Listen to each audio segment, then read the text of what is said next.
Greetings, greetings, greetings, and welcome to Story Time with Dr. Helen Tinsley. I am a few minutes late again. Life sort of getting in the way.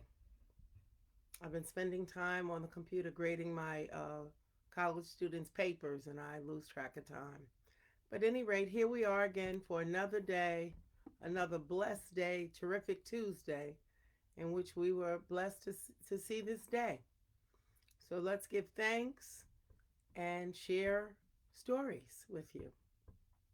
Hi, Aunt Carol. So let's begin. This little light of mine, I'm gonna let it shine. This little light of mine, I'm gonna let it shine. This little light of mine, I'm gonna let it shine in the stories that I read every day. Welcome, welcome, welcome. I'm digging through books to see if I have any more picture books. I found one.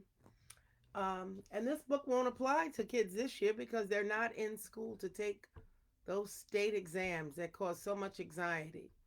But this book is called Testing Miss Malarkey, and it's by Judy Finchler. And it really talks about all that anxiety that kids have prior to these big, high stakes state exams. So, Testing Miss Malarkey.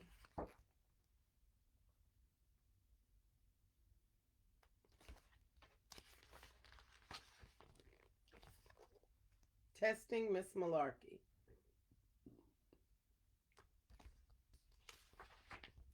Miss Malarkey is a good teacher. Usually she's really nice, but a couple of weeks ago she started acting a little weird. She started talking about the test, the instructional performance through understanding test. I think Miss Malarkey said it was called the IPTU test. Not another test. No wonder they pity us.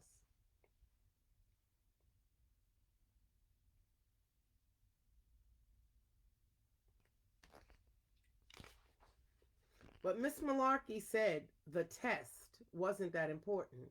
She said it wouldn't affect our report cards. It wouldn't mean extra homework. And if we didn't do well, we'd still go on to the next grade. Miss Malarkey, you shouldn't bite your nails.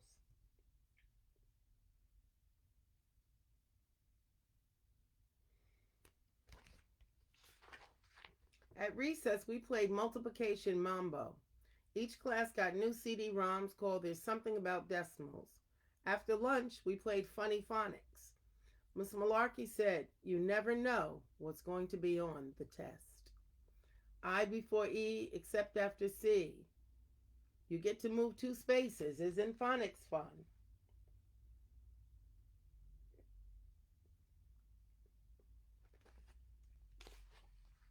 The closer we got to test day, the weirder things got. When I brought the attendance sheets to the office, I heard Principal Wiggins yelling about pencils. This is the test. I want the good number 2 pencils, not the kind with the crumbly erasers, and I will personally make sure they're all sharpened perfectly.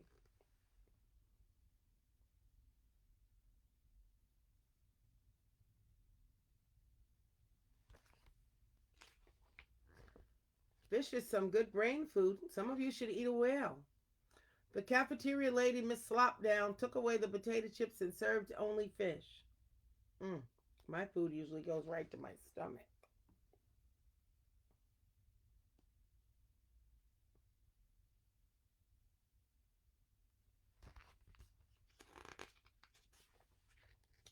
In art, we each made posters about the test.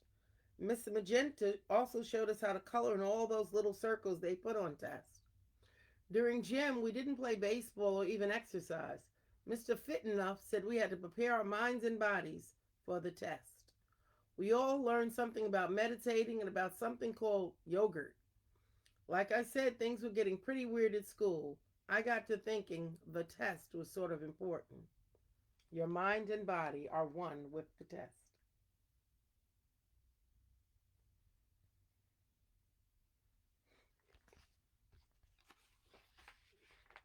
Even my mom knew about the test.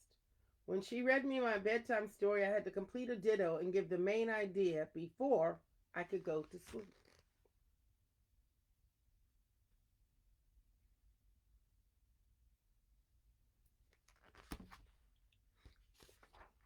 Mom started making me eat a really big breakfast. For lunch, she packed me a Power Bar 2000.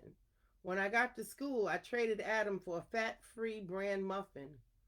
He traded with Hannah for a baggie of carrot sticks.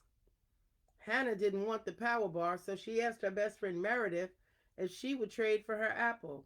Somehow, someone must have wanted the apple, and I'm not sure what happened, but I had the Power Bar 2000 again.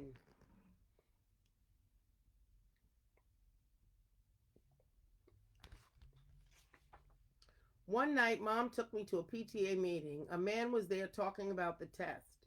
He wasn't a teacher or a parent or even the principal, but whoever he was, he seemed to think the test was very important. So did the parents. My son is gifted in a variety of areas. Will this test hinder his Ivy League chances? Will the grade point average be reflected in the scores? Should I be concerned about performance anxiety? How will the test affect real estate prices? What the heck are they talking about?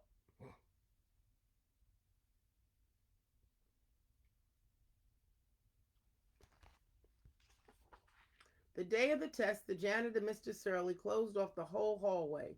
You couldn't even walk down it unless you had a pass. And you had to whisper. Miss Malarkey had to whisper the secret password to Mr. Shirley before she could go to room 10. No talking, IPTU testing area. That morning there were more teachers than kids waiting for the nurse.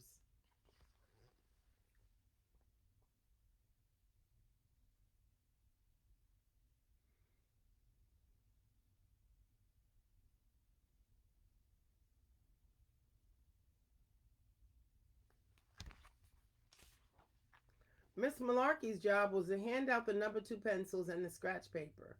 She looked like she didn't get enough sleep. Principal Wiggins was keeping the time. We couldn't even touch the test until he waved the flag. When it was time to start, he waved the flag so hard, something happened to his hair.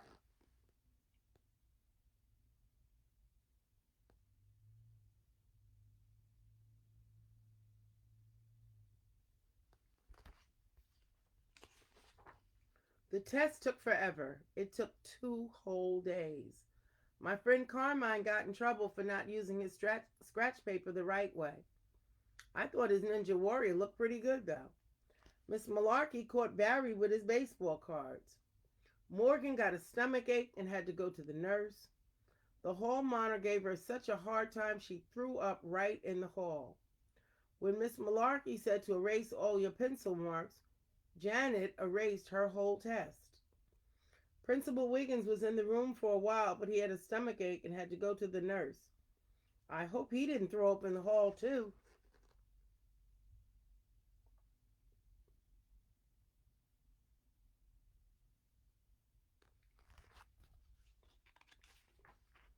About after the test, everybody got prizes and had treats, and we got extra research. Even Stephen, who fell asleep 2 times during the test. Miss Malarkey looked wiped out, and she didn't even take the test. Here, Miss Malarkey, have my Power Bar 2000.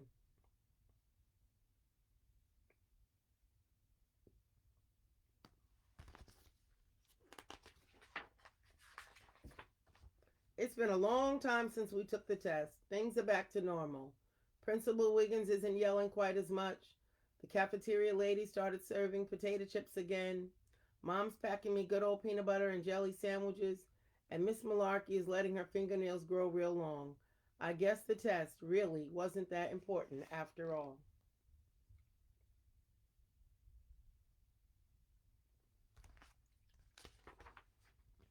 IPT number 1 champs. And that, my friends, is the story of testing Miss Malarkey. And to be honest, many, many children and staff have so much anxiety and stress when it's test taking time in schools, which is in New Jersey in March. Um, and it goes on throughout the end of the school year. But those high stakes tests cause so much anxiety. And there's so many other ways for children to demonstrate what they know and can do. They can write about it, they can express their ideas in writing, they can do presentations, they can do project based learning. There's so many other ways. But at any rate, I hope you enjoyed the story today. Hi, Sue, and hi, Aunt Carol. And hello to anyone else who may be watching. I hope you have a wonderful rest of your day. And God bless you all. I'll see you tomorrow, same time, same place. Peace.